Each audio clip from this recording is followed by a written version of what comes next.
ہماری سوسائٹی میں، ہمارے معاشرے میں بے حیائی، فتنے، فساد جنم لے رہے، طرح طرح کے رنگ رنگ کے۔ اس کی ایک وجہ بے پردگی بھی۔ بعض لوگ جو ہے نا وہ کہتے ہیں یار یہ کیا قید کر رہے ہیں آپ عورت کو، کیوں پردے کی بات کر رہے ہیں؟ ارے بھائی ہم نہیں کر رہے، اللہ کا حکم ہے، اس کے حبیب کا حکم ہے، اسلام کا حکم ہے، اور ہمارے لیے اللہ کا فرمان بس ہے، کافی ہے، ہم مسلمان ہیں۔ سورہ احزاب میں ارشاد ہوتا ہے، اے نبی اپنی بیویوں اور اپنی صاحبزادیوں اور مسلمانوں کی عورتوں سے فرما دو کہ اپنی چادر کا ایک حصہ اپنے اوپر ڈالے رکھیں، یعنی جب ضرورتاً گھر سے نکلنا پڑے تو دوپٹے کے علاوہ چادر بھی اوڑھ لیں جس کا ایک حصہ چہرے پر ہو۔ جو عورتیں پردہ کرتی ہیں وہ خود کو شیطان کے شر سے بچنے کا سامان کرتی ہیں۔ جو عورتیں پردہ کرتی ہیں وہ اس بات کو ظاہر کرتی ہیں کہ وہ ایمان والی ہیں، اسلام کے اصولوں پر عمل کرنے والی ہیں اور شرم و حیا والی ہیں۔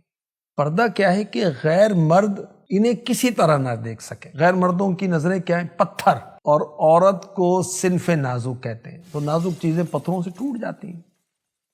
تو اسلام پاکیزہ مذہب ہے، عورت کی عزت کا محافظ ہے، جبھی تو پردے کا حکم ہوا، وَقَرْنَ فِي بُيُوتِكُنَّ، اور اپنے گھروں میں ٹھہری رہو۔ اگر کوئی بے باک یہ کہتا ہے کہ عورتوں کو پردہ کرانے کی بات کرتے ہو، مردوں کو کون نظریں نیچی رکھیں، عورتوں کو نہ دیکھیں، تو انہیں معلوم ہونا چاہیے اللہ پاک نے عورتوں کو پردہ کرنے کا حکم دیا اور مردوں کو نظریں نیچی رکھنے کا حکم دیا۔ قُل لِّلْمُؤْمِنِينَ يَغُضُّوا مِنْ أَبْصَارِهِمْ، سورہ نور کی آیت نمبر 30۔ مسلمان مردوں کو حکم دو کہ اپنی نگاہیں کچھ نیچے رکھیں۔ عورت اجنبی مرد کے لیے سر سے پاؤں تک چھپانے کی چیز ہے۔ جب عورت گھر سے نکلتی ہے بے پردہ ہو کر، شیطان اس کو گھورتا ہے۔ اللہ کے حبیب صلی اللہ علیہ وآلہ وسلم نے فرمایا، عورت پردے میں رہنے کی چیز ہے، جب وہ باہر نکلتی ہے تو شیطان اسے نگاہ اٹھا اٹھا کر دیکھتا ہے۔ علماء فرماتے ہیں عورت کے لیے پردہ کیوں لازم ہے؟ اس لیے کہ یہ گھر کی دولت ہے اور دولت کو چھپا کر رکھا جاتا ہے۔ عورت گھر میں ایسی ہے جیسے چمن میں پھول، اور پھول کہاں چھلکتا ہے؟ چمن میں، وہیں ہرا بھرا رہتا ہے۔ عورت اپنے باپ دادا بلکہ سارے خاندان کی عزت و آبرو ہے، اور اس کی مثال سفید کپڑے کی سی ہے۔ سفید کپڑے پر معمولی سا دھبا جو ہے دور سے نظر آتا ہے، اور غیروں کی نگاہیں اس کے لیے بدنما داغ ہیں، اس لیے اس کو ان دھبوں سے دور رکھا جاتا ہے۔ معلوم ہے کہ عورت پر یہ جبر نہیں کیا جا رہا کہ اس کو جو پردے کا کہا جا رہا ہے، بلکہ اس کی حفاظت کا سامان کیا جا رہا ہے۔ پردے کے فوائد کیا ہوں گے؟ اللہ رسول کا حکم مانا جائے گا، اطاعت ہوگی اللہ رسول کی۔ پردہ دلوں کی طہارت کا سبب ہے۔ پردہ عفت و پاک دامنی کی نشانی ہے۔ پردہ ایمان کی علامت، پردہ حیا کی علامت، پردہ حیا کی حفاظت کرتا ہے۔ پردہ غیرت کا تقاضا ہے۔ با حیا اور پردہ دار عورت کو اسلامی سوسائٹی میں عزت و وقار کی نظر سے دیکھا جاتا ہے۔ پردہ عورت کو بری نظر سے، فتنوں سے بچاتا ہے، برائی کے راستے کو روکتا ہے۔ عورت کے پردہ کرنے سے معاشرے میں بگاڑ نہیں پیدا ہوتا، معاشرے میں امن و سکون رہتا ہے۔ پردہ عورت کے وقار میں، پریسٹیج میں اضافہ کرتا ہے اور اس کی خوبصورتی کی حفاظت کرتا ہے۔ یاد رکھیے کہ بے پردگی میں اللہ رسول کی نافرمانی، بے پردگی میں ہلاکت، گناہ کبیرہ، بے پردگی میں اللہ کی رحمت سے دوری ہے، اور بے پردگی لعنت کا سبب ہے۔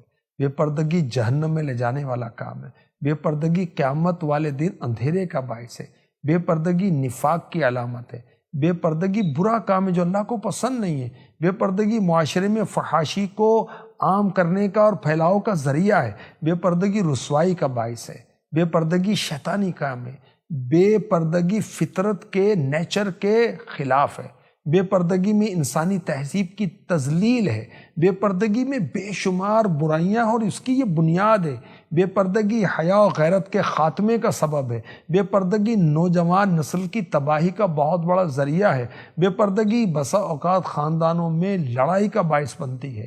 عورت کو چند شرائط کے ساتھ گھر سے باہر نکلنے کی اجازت ہے، مگر لباس کیسا ہو؟ ڈھیلا ڈھالا، سادہ برقع، ایسی بڑی چادر جو جسم کو، بدن کو چھپا لے، اور بدن اور لباس ظاہر نہ ہو وہ پہن کر گھر سے باہر نکل سکتی ہے۔ امیر اہل سنت کی کتاب ہے پردے کے بارے میں سوال جواب، اس کو اگر عورتیں پڑھیں تو انہیں معلوم ہوگا کہ کن کن مردوں سے عورت کا پردہ ہے، اور پیرنٹس کو چاہیے، بالخصوص ماں کو چاہیے کہ اپنی بچیوں کو بالغ ہونے سے پہلے یہ تعلیم دے کہ وہ کون کون سے مرد ہیں جن سے ان کا پردہ ہے۔ اللہ پاک حیا کی چادر ہماری بہو بیٹیوں کو نصیب فرمائے، آمین۔